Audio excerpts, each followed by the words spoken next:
America का राष्ट्रपति बनने के बाद डोनाल्ड ट्रंप ने कई बड़े फैसले किए हैं। अब गाजा को लेकर ट्रंप ने फिर एक बार एक ऐसी घोषणा कर दी है जिससे अमेरिका के सहयोगी देशों समेत फिलिस्तीन के समर्थक भी नाराज हो गए हैं। अब सवाल ये कि ट्रंप ने ऐसा क्या कह दिया है।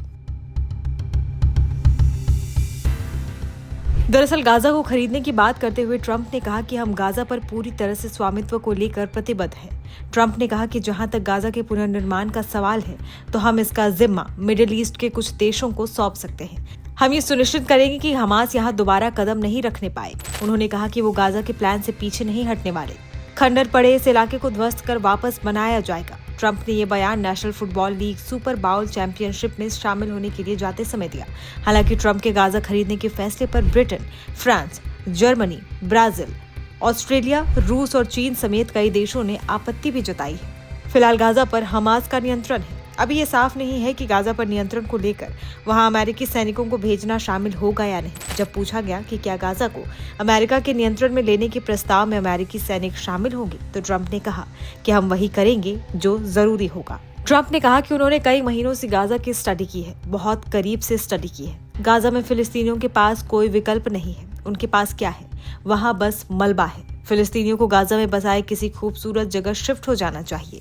हम गाजा पर नियंत्रण हासिल कर वहां मौजूद सभी खतरनाक बिना फटे बमों और अन्य हथियारों को नष्ट करने से लेकर साइट को समतल करने और नष्ट इमारतों का मलबा हटाने की जिम्मेदारी निभाएंगे। ट्रंप ने कहा कि गाजा को खाली करवाने के बाद यहां जोर शोर से पुनर्निर्माण का काम करवाया जाएगा। हम गाजा को रिवेरिया ऑफ मिडिल ईस्ट में तब्दील कराएंगे।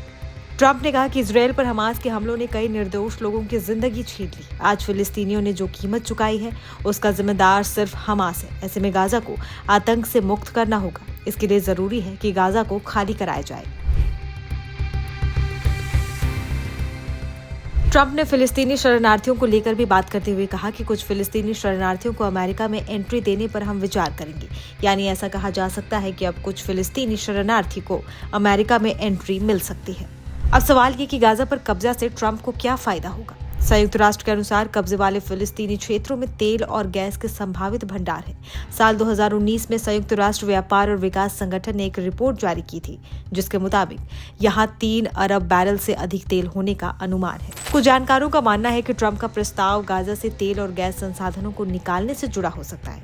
हालांकि कुछ का तर्क यह है कि ट्रंप में गाजा की दिलचस्पी आर्थिक से ज्यादा राजनीतिक है। ट्रंप पहले एक रियल एस्टेट डेवलपर रह चुके हैं और यही अक्सर उनकी भू राजनीतिक सोच को प्रभावित करती है। वे जटिल कूटनीतिक चुनौतियों को भी प्रॉपर्टी डील और आर्थिक विकास के नजरिए से देखते हैं।